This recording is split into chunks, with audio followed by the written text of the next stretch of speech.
नमस्कार, जय श्री कृष्णा। मैं राजलक्ष्मी गुप्ता। इस वीडियो में मैं पुरुषोत्तम मास यानी अधिक मास के 28वें दिन की कथा लेकर आई हूँ। पुरुषोत्तम मास के अन्य दिनों के वीडियोज़ मैंने अपने चैनल में बना रखे हैं। आप मेरे चैनल में जाकर अन्य दिनों की कथा देख सकते हैं और श्रवण कर सकते हैं।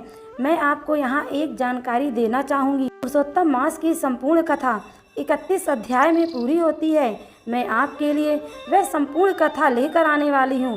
31 अध्याय तक आप मेरे साथ बने रहिए। हर दिन की कथा का श्रवण करिए। पुरुषोत्तम मास की पूरी कथा सुनकर पुण्य लाभ लीजिए। 28वें दिन की कथा में हम 28वें अध्याय का पाठ का श्रवण करेंगे। 28वें अध्याय के पाठ में हम देखेंगे वानर योनिधारी करदर ब्राह्मण को दिव्य विमान की प्राप्ति। इसके पहले हमने 27वें अध्याय की कथा में देखा कि वाल्मीकि की बातें सुनकर राजा दृढ़धनवा अपनी पत्नी के साथ तप करने के लिए वन में चले जाते हैं। पुरुषोत्तम मास में कठिन तप करने के कारण पुरुषोत्तम मास समाप्त होने पर उन्हें देव विमान लेने आ जाता है और वे अपनी पत्नी के साथ विमान में बैठकर गोलोक को चले जाते हैं। भगवान कहते हैं, यदि कोई अनजाने में भी पुरुषोत्तम मास का स्नान और आराधना कर लेता है तो उसे भी वही पुण्य फल देता हूँ। भगवान इसके बारे में करदर ब्राह्मण की कथा सुनाते हैं। करदर ब्राह्मण की कथा सुनाते हैं जिसका वास्तविक नाम चित्रशर्मा था, परंतु वह बहुत ही लालची व लोभी व्यक्ति था, तो लोग उसे करदर के नाम से पुकारने लगे। करदर ब्राह्मण का एक मित्र था माली, जिसके साथ उसने विश्वासघात किया था और उसके बगीचे के फल की चोरी करके खाया और उन्हें बेच दिया था। अंत में वह बगीचे में ही मर जाता है। तो यम के दूत उन्हें धर्मराज जी के पास ले जाते हैं। तब धर्मराज जी उसके पापों को सुनकर एक सजा निर्धारित करते हैं। तो अब उसके आगे की कथा। श्री नारायण बोले, धर्मराज की यह बात सुनकर चित्रगुप्त अपने दूतों से बोला, यह करदर ब्राह्मण पहले चिरकाल तक लोभग्रस्त रहा, फिर चोरी की, अंत में ये पहले प्रेत योनि पावे, फिर बंदर बने, तब मैं इसे नरक की अनेक पीड़ा दूंगा। हे दूतों, धर्मराज का यहाँ यही क्रम श्रेष्ठ है। इस प्रकार चित्रगुप्त से आज्ञा पाकर भयंकर आकृति वाले यमदूत उस ब्राह्मण को मुद्गरों से मारते हुए फल रहित वन में ले गए। वहां उसे प्रेत शरीर में रखा, उस निर्जन वन में जहां पानी तक नहीं था। चिरकाल तक प्रेत बनकर भूख प्यास से अत्यंत व्याकुल घूमता रहा। प्रेत योनि में महादुखों को भोगकर फिर फलों को चोरी करने के कारण बंदर योनि में गया। हे नारद, शीतल जल तथा फल पुष्प आदि अनेक वृक्षों की छाया से घिरा हुआ जम्बू खंड में सुंदर कलिंजर पर्वत पर इंद्र का बनाया हुआ एक सरोवर था, जो पवित्र श्रेष्ठ पुरुषों के सेवन योग्य पापों का नाश करने वाला था। वह देव दुर्लभ सरोवर मृग तीर्थ के नाम से विख्यात था। वहां पर श्राद्ध करने से पितृ श्रेष्ठ गति पाते हैं। उस तीर्थ में दैत्यों के भय से देवता मृग के रूप में भय रहित होकर स्नान करते हैं, इसलिए पंडित लोग इसे मृग तीर्थ कहते हैं। वही यह करदर्प मनुष्य शरीर पाकर फल की चोरी के पाप में बंदर हुआ था। नारद जी बोले, तीनों लोकों को पवित्र करने वाला ऐसा मृग तीर्थ इस महापापी दुष्ट बंदर को कैसे मिला? हे नाथ, मेरे मन का यह संशय दूर करो, क्योंकि आप जैसे महात्मा अपने शिष्य से कुछ भी छिपाव नहीं रखते। सूत जी बोले, हे ब्रह्म ऋषियों, इस प्रकार नारद जी के पूछने पर तपोनिधि नारायण उसका सत्कार करते हुए अति प्रसन्न होकर बोले। श्री नारायण जी ने कहा, चित्रकुंडल नाम का एक धनाढ़ वैश्य था। उसकी तारका नाम की एक परम सुंदरी पतिव्रता स्त्री थी। दोनों ने पवित्र पुरुषोत्तम मास का व्रत किया। पुरुषोत्तम मास के बीतने पर जब अंतिम दिन आया तो चित्रकुंडल ने सपत्नीक श्रद्धा भक्ति से उद्यापन किया।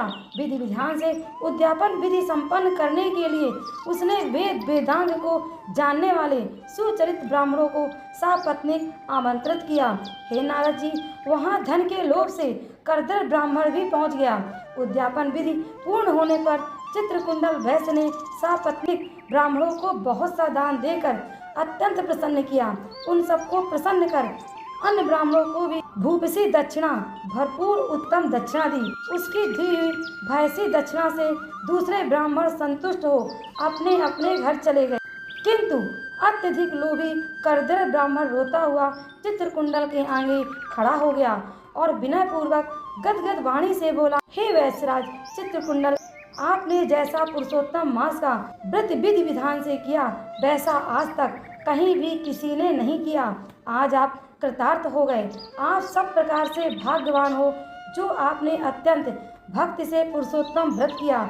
आपके पिता और माता धन्य हैं जिन्होंने आप जैसे हरि भक्त पुत्र को उत्पन्न किया। यह पुरुषोत्तम मास धन से भी बढ़कर धन्य है जिसके सेवन से इस लोक और परलोक का फल प्राप्त होता है। हे वैश्य, आपकी इस महान पूजा को देखकर मैं चकित हो गया।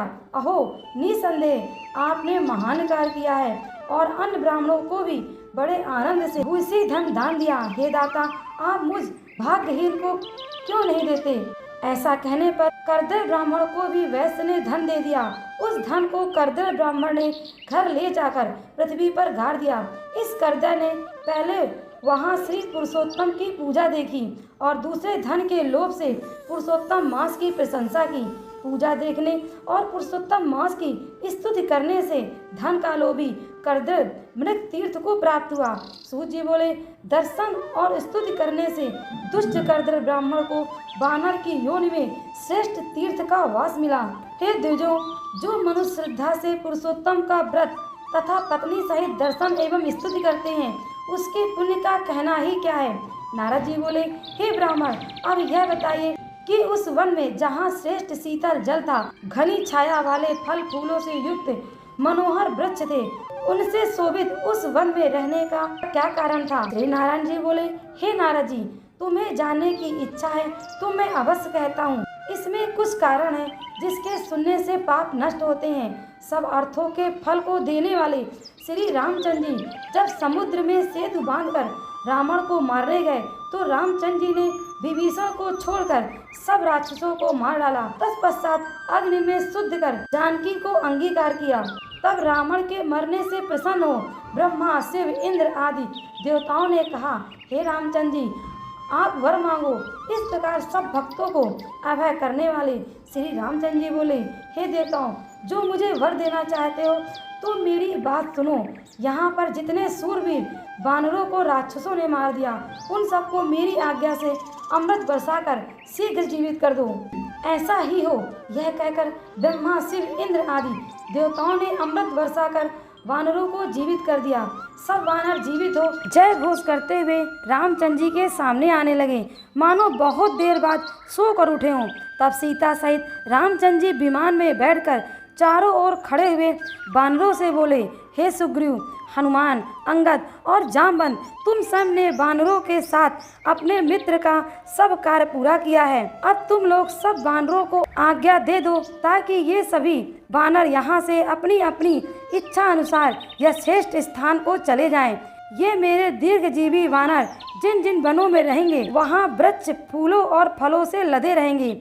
वहाँ मीठे जल वाली नदी और शीतल सुंदर सरोवर भी होंगे। तुम सब मेरी आज्ञा से लौट जाओ, तुमको कोई भी कहीं नहीं रोकेगा। अतः राम जी के प्रभाव से जहाँ जहाँ वानर रहते हैं वहाँ के वन में मीठे जल वाली नदी, सुंदर जल वाले सरोवर और पुष्प तथा फलों से युक्त पत्तों वाले महावृक्ष होते हैं। परंतु पूर्व जन्म के कर्मों के अनुसार सुख दुख तो जहाँ प्राणी जाकर रहता है वहाँ भी उसके पीछे लगे रहते हैं, क्योंकि बिना भोगे हुए कर्मों का नाश नहीं होता, ऐसी वेद आज्ञा है। श्री नारायण बोले, वह करदर ब्राह्मण वानर योनि पाकर पर्वत तुल्य बढ़ गया और भूख प्यास से व्याकुल हो वन में घूमने लगा। उसके मुख में जन्म से पित्त के प्रकोप से घाव हो गया। उस घाव से खून पानी बहता अर्थात रिश्ता रहता था, जिसकी पीड़ा के कारण वह कुछ खा पी नहीं सकता था। चंचलता बस वृक्षों से श्रेष्ठ फलों को तोड़कर वह मुख के पास ले जाकर फेंक देता था।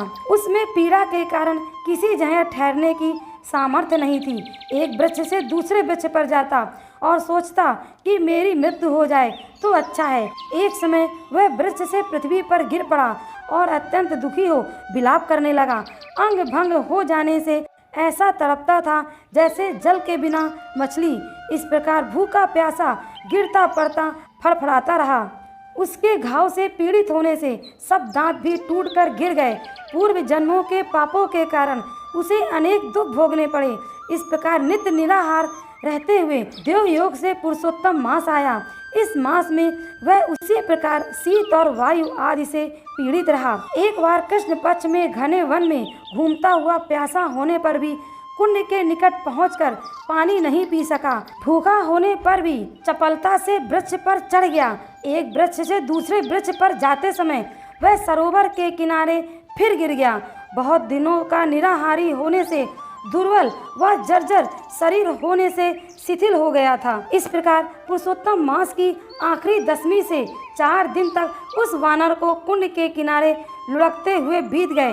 5वें दिन दोपहर को उस तीर्थ कुंड में तड़पते हुए गिर जाने से वह जल के स्नान मात्र से उस वानर ने प्राण छोड़ दिए। कुंड में शरीर त्यागने पर पाप रहित हो जाने से उसने तत्काल सुंदर आभूषणों से सुशोभित हो दिव्य शरीर धारण किया, जो नील कमल के समान श्याम वर्ण, करोड़ों कामदेव के समान सुंदर, चमकते हुए रत्नों का मुकुट, सुंदर मकराकृत कुंडल पहने, पवित्र पीताम्बर, कटी में रत्न जड़ित मेखला, बाजूबंद, कंकण, अंगूठी और हार से शोभित तथा नीले टेढ़े चिकने बालों से शोभित हुआ। उसी समय वहाँ एक वैष्णव विमान आया। उसमें भेरी, मृदंग, नगाड़ा, वेणु, बीड़ा आदि बज रहे थे। अप्सराएं नाच रही थी, गंधर्व और किन्नर गा रहे थे। इस प्रकार दिव्य शरीरधारी वह महाभाग वानर उस दिव्य विमान को देखकर अत्यंत आश्चर्य में पड़ गया और बोला, मुझ जैसे महापापी को यह विमान का सुख कैसे? यह तो अत्यंत पुण्यवान लोगों के योग्य है। तत्पश्चात चंद्रमा के समान क्रांतिवान एक अप्सरा उसके ऊपर छत्र लगाकर खड़ी हो गई। 2 अप्सराएं बड़े आनंद से दोनों ओर चबर डुलाने लगीं। कोई हाथ में पान लेकर खड़ी हो गई, कोई उसके सामने नाचने लगी, कोई गंगा जल से भरी सोने की झारी हाथ में लेकर खड़ी हो गई, कुछ हाथ में हाथ दिए उसके सामने गाने बजाने लगी। ऐसा ऐश्वर्य देखकर वह चित्त लिखित स्तंभित सा खड़ा हो गया। मुझ दुष्ट बुद्धि पापी के लिए ये सब क्या है? मैंने तो कुछ भी सुकृत नहीं किए जो मैं हरि भगवान के लोक को पा सकूं। श्री नारायण बोले। ऐसा सोचते सोचते वह 2 लोक से आए उस दिव्य विमान को देखकर आश्चर्य में पड़ गया। तब हरि के पार्षद उस बंदर योनिधारी शरीर को छोड़कर दिव्य शरीर पाए कर्दव्य ब्राह्मण के मन की बात समझकर नम्रता पूर्वक उसके चरणों में नमस्कार कर हाथ जोड़कर आगे खड़े हो सुंदर वचन बोले। इति श्री पुरुषोत्तम मास कथा 27वां अध्याय समाप्त। इस प्रकार 27वें दिन की 27वें अध्याय की कथा समाप्त होती है। दोस्तों, यदि वीडियो पसंद आया हो तो वीडियो को लाइक करें, सब्सक्राइब करें और अधिक से अधिक शेयर करें।